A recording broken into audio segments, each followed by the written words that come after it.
All right, moving on. Palestine is now officially seated at the United Nations General Assembly. Egyptian Ambassador Osama Mahmoud informed about it while calling the moment historic.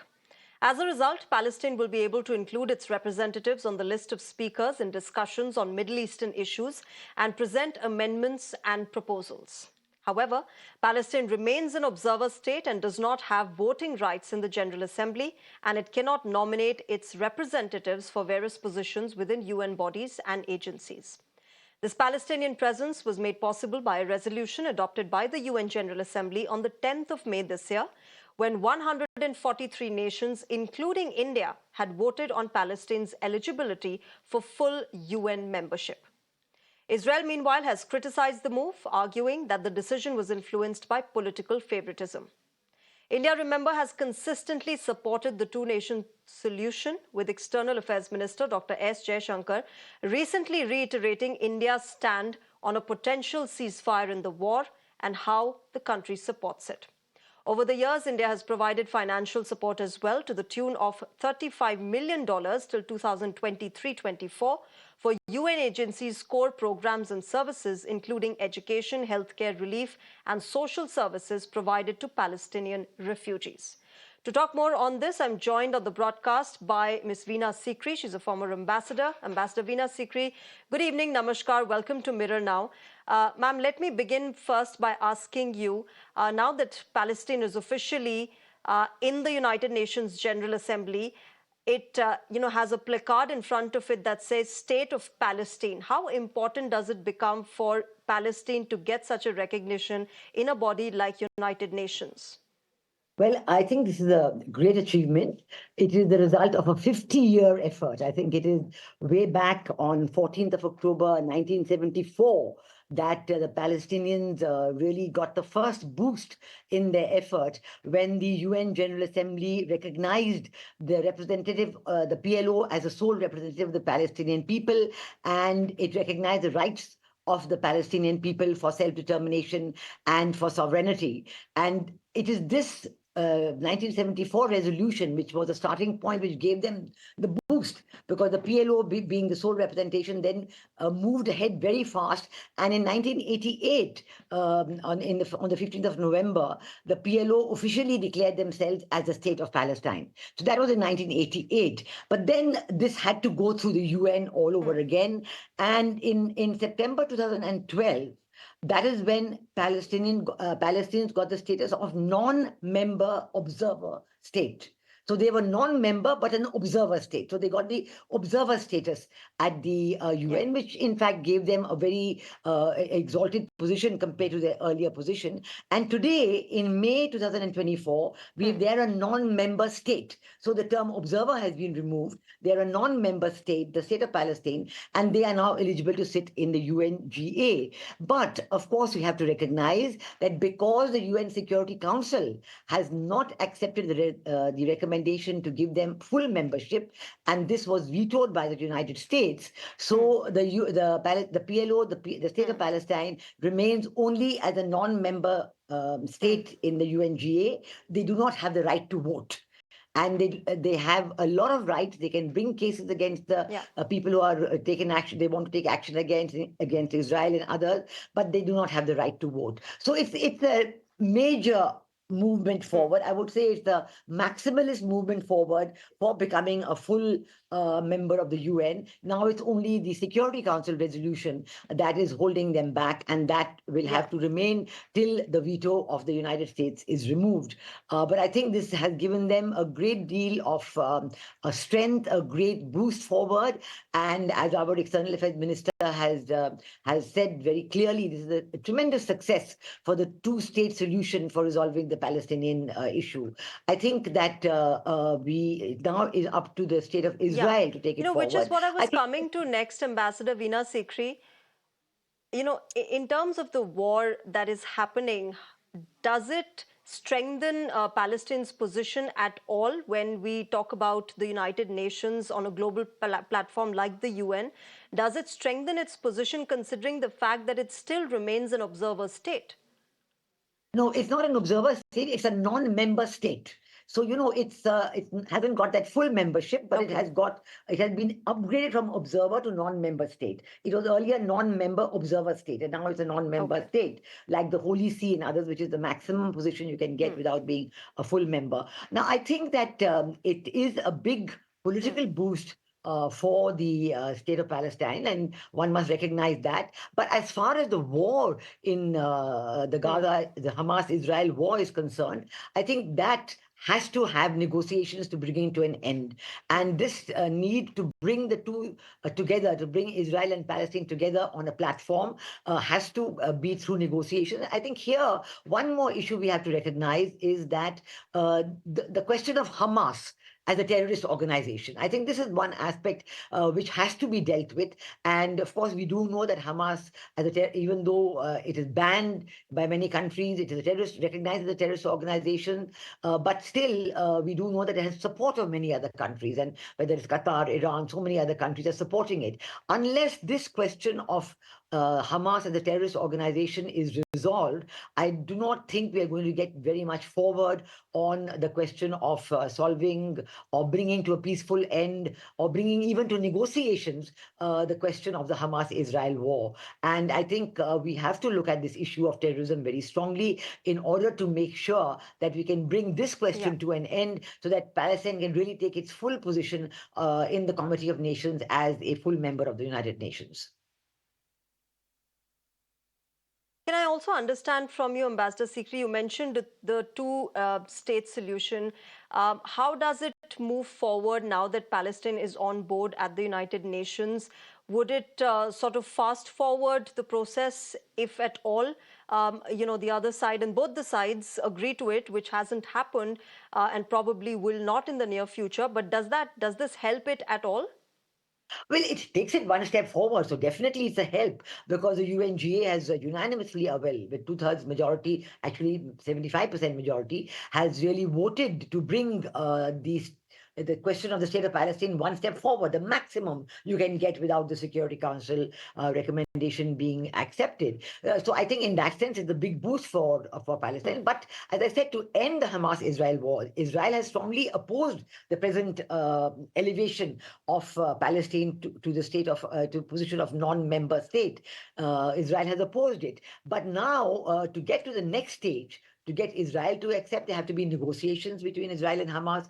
We also know that China and others have made an initiative to bring Hamas and PLO and all the organizations on one footing. So there will be a unified position of these countries in their negotiations with Israel. That has also happened. But still, I think the question Hmm. of Hamas as a terrorist organization remains central to the solution of the Hamas-Israel conflict. And if Hamas were to, with the pressure of the world community, were to give up its, terrorist Hmm. activities, were to accept that it would be a peaceful organization, I think you'd get very far indeed. But whether that will happen is really a moot point. It seems very, very unlikely to happen in the near future. But I think certainly in the interest of the people of Palestine, Hmm. because they're suffering so much. I mean, look at the amount of death and destruction and the amount of, sheer human loss of life and destruction of economic assets of people. I mean, it's really terrible to see that happening day after day. So the whole world is very keen that they do get some state of negotiations and we can move forward Hmm. on the question of ending the Hamas-Israel conflict. I think once again, this is one of those issues that perhaps is waiting for the American elections to be completed and the results to be known in the month of November. And then we hope that there will be progress on this as well Hmm. on the resolution of the Ukraine war issues. Hmm. Hmm. How do you see India's role in this, Ambassador Sikri? There have been talks about how India can play the role of a mediator in this conflict as well. Do you see that happening at all? Well, as of now, I don't think there's any initiative in that direction. I think that India is not seeking a mediator role at all, but India is very happy to talk to both sides. We have just seen how on the Ukraine-Russia conflict, our Prime Minister was in Russia, our Prime Minister was in Kyiv, and has had discussions with President Putin, has had discussions with President Zelensky, and right now our NSA Ajit Doval is in Moscow, and he has called on President Putin as well. So I think wherever the possibility is there, our Prime Minister, our leadership is very much more than willing to meet all sides and to discuss the issues to carry it further. We've seen some slight movement on the Ukraine-Russia conflict, but I think that is as of now, and I think that should take itself forward logically again perhaps after the American elections. But on the Hamas Israel, I do not see anything at the moment happening. But certainly our government is ready since we have good relations with all sides. We have good relations with Israel. We have good relations with Palestine. We've had very positive relations. We've been one of the core supporters of Palestine all these years. We've supported the two-nation theory all these years, and our relations with Israel are very strong and good. So certainly all the conditions are there, but at the moment there doesn't seem to be anything on the platter at this time. It's interesting, Ambassador Sikri, that here we're talking about a resolution to this entire conflict. But you have the UN General Secretary Antonio Guterres saying that the Israeli Prime Minister has stopped taking my calls and I haven't talked to him in a long time. How does this move forward then? Global pressure is not working on Prime Minister Netanyahu. He's already facing a lot of domestic pressure and domestic challenges. How does this move forward then? Well, I think again it is, the USA is the one country that as of today is in a position to put pressure on Prime Minister Benjamin Netanyahu and to bring the two sides to the table at this right point. But right now, one does not see this happening before the elections are there. And I think Prime Minister Netanyahu will be very aware of this, that he has been in America, he's been there more than once, he's addressed Congress, and he's done everything that, he can do to retain his support in the USA. Although we do know that there was this tremendous upheaval on university campuses across the country in USA, and tremendous conflictual, contextual, and very conflicting feelings among so many groups and peoples in the USA, even though USA has been such a traditional supporter of Israel. But right now, at this moment, I think till the American elections, I do not see anything happening beyond the present state and beyond everybody expressing a keen desire to get both countries, Israel and the Palestinians, to the conflict, to the peace table, to peace talks, to end the conflict. And we can certainly hope it'll end soon, but not before the end of this year, I think. And what change do you think will happen after the American election results? It is the Biden administration and the Democrat administration during which this war started. Trump is saying that, if he were the president, these wars wouldn't have started at all. Well, yes, I mean, former President Trump, who is now contesting the elections again, he's saying that about Ukraine as well, that he will have a very quick resolution for the Ukraine-Russia conflict if he were to be elected president, and certainly on the Gaza. Israel, on the Hamas-Israel conflict, he's also very optimistic. But what can we say about that till he actually becomes the president, till he's actually elected the president again? So we have to wait. I think another 2 months will go by in this wait, because even on the Ukraine-Russia conflict, while we are seeing the stirrings, the initial stirrings of a peace process, these things don't happen suddenly. They do spin themselves out over a long time. But India is certainly doing its best by talking to a very broad cross-section of countries involved in the Ukraine-Russia conflict. But as far as the Palestinian conflict is concerned, I really do not see anything moving till after the US elections. Diplomacy is a tightrope that countries walk, Ambassador Sikri. And in these kind of conflicts, specifically the Israel-Hamas war, does diplomacy stop somewhere where you see that, okay, right now probably is not the right time to talk, or, hold discussions over a resolution, or you just go on with it, even if one of the sides, or perhaps both the sides, are not willing to back off? Yeah, but diplomacy never stops. Absolutely, you're right on that. It just never stops. Right now, the UNGA is on, and certainly the state of Palestine, they have taken their rightful position there on the table. So now they are in a very strong position to interact openly, directly with the other countries, to talk to all sides and to see what they can do to get the people on their side to come together and put pressure. After all, one must see that it is the UNGA which has done this. It is the vast majority of nation states who have got together in their support for Palestine and bringing them to this situation that they are today a non-member state of the UN. Certainly now they can continue with these talks, and this will continue, and diplomacy will continue between governments as well. Diplomacy will continue. I think the US is also continuing its active talks with Israel, cautioning them, telling them. We even withheld some supplies, small supplies of weaponry and so on.